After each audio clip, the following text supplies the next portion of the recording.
This is the first of 3 deep dives on the February infographic called Big Waves of Sensory Perception. The Big Waves infographic is for adults who are worried about kids with big emotions and frequent emotional meltdowns, since sensory perception is closely tied to our emotions. The thinking brain, frankly, cannot orchestrate the millions of minion-like messages sent by the senses 24/7. Because some minions have important information requiring us to think and make decisions. But most messages can be ignored by the brain, since the central nervous system processes them faster, simultaneously, and automatically. The thinking brain is slow. The emotional brain is much faster. And the lower areas of the brain are lightning fast, which includes the central nervous system, plus all the cells and structures in the body capable of sensing. So yes, it's kind of shocking, but I want you to reframe your idea of the brain right now by knowing that the brain is distributed throughout the body for neuroception. The body is the brain. Sensory perception is in our consciousness, but neuroception is the neurology of the entire body, including hormones and fluids flowing through the network, most of which we don't feel and don't think about. Experts now realize that interoception is the map we need to tune into sensory perception more completely. Interoception allows us to feel our internal organs, structures, and skin, giving updates on the condition and functioning of the entire body. Interoception is a key component of our emotional experiences, and this is exactly why the current embodiment movement has incredible traction, because physiology is more powerful than psychology to experience the mind-body connection. And this is important because more body awareness is also more emotional awareness. This is particularly important to adults helping kids grow up, because the body's sensations cannot be separated from emotions and the urge to act, meaning that meltdowns, tantrums, and behavior outbursts commonly have roots in confused sensory perception. So sensory perception has a direct mind-body impact on my favorite topic, emotional development. Evolution has linked sensory sensations with emotions for faster, more urgent attention.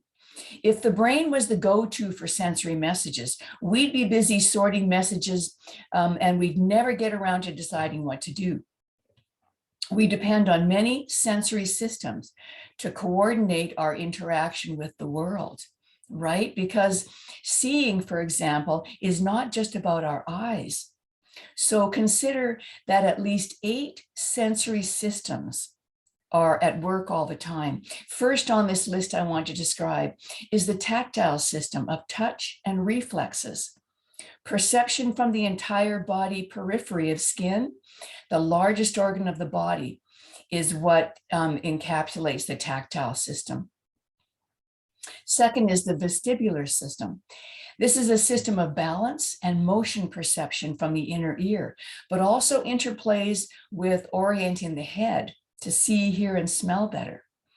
And third, proprioception uses joints, tendons, and muscles to feel body position, movement, and stretching. Kids who need more proprioceptive feedback will crave constant movement, crack their knuckles a lot, or stretch their muscles often.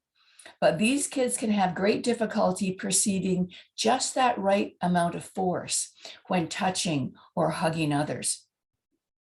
The visual system has to master binocular vision to use functional skills like scanning, tracking, and eye-hand coordination. But vision also supports balance and posture by holding the visual field steady. Otherwise, our world is going to move and drift like we're on a boat.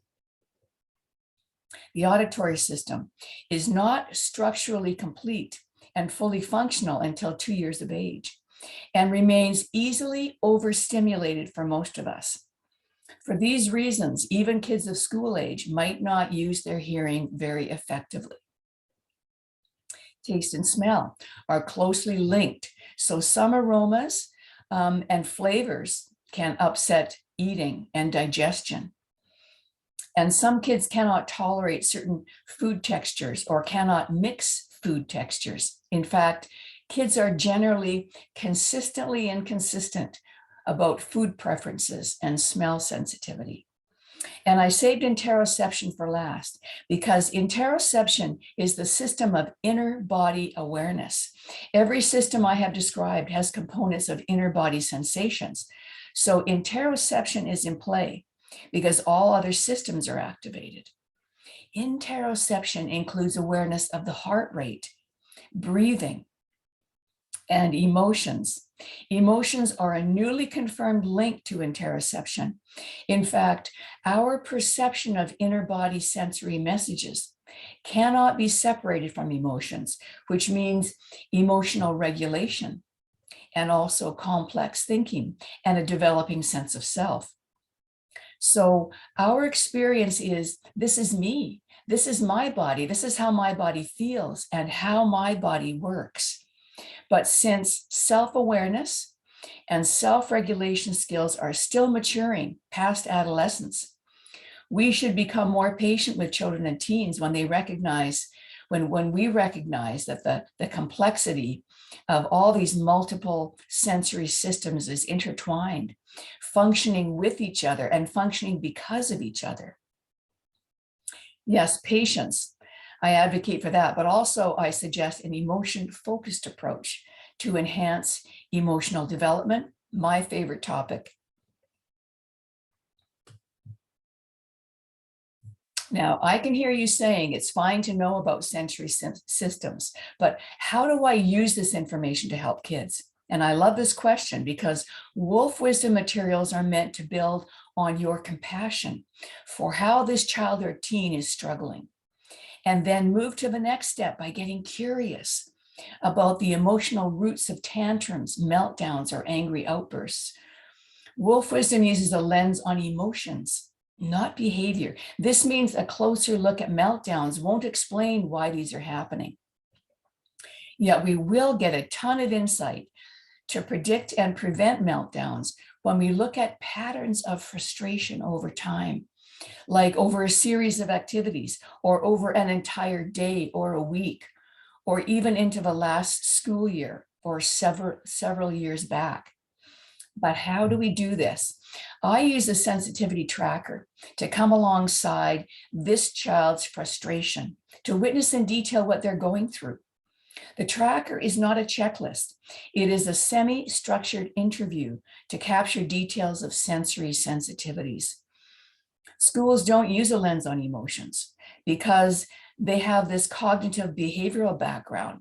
They use methods these have been dominating in schools settings for decades. Cognitive methods teach social skills and behavior methods use consequences, neither of which are nearly as effective as getting curious about sensory sensitivities to change the environment around a struggling child or teen.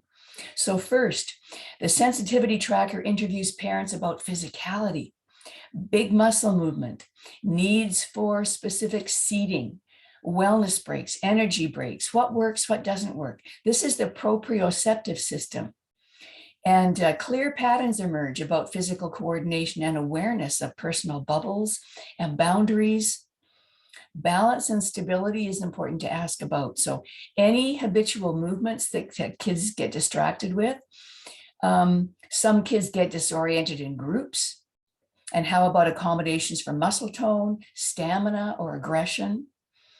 And then I ask about interoception, questions about food and eating, stomach and headaches, persistent meltdowns, crying, hiding, worry, panic, separation anxiety, low energy, and poor participation. I probe those, but I also ask about triggers, aversion to like eye contact or touch, or if this child shows a contagion effect when there is group misbehavior that they join in, or personal levels of relaxed participation versus alarm and agitation. Family life questions center on relationship issues, capacity for taking part in chores or meals, sleep hygiene, and even extended family. And there are some questions for teachers too. I ask about transition times, capacity with the 7 levels of work mode or play mode, goal setting, and instructional time. This kind of interview is only necessary every few years, but it is central to predicting when problems will occur for this child or teen and how to prevent emotional episodes and exactly what proaction to plan. I've also written letters on the request of parents summarizing the sensitivity tracker to send to pediatricians, social workers, or family counselors. This is how to take the negative patterns kids fall into and turn them into positive patterns to support emotional development. So you've got to love this topic. It really covers a lot of bases.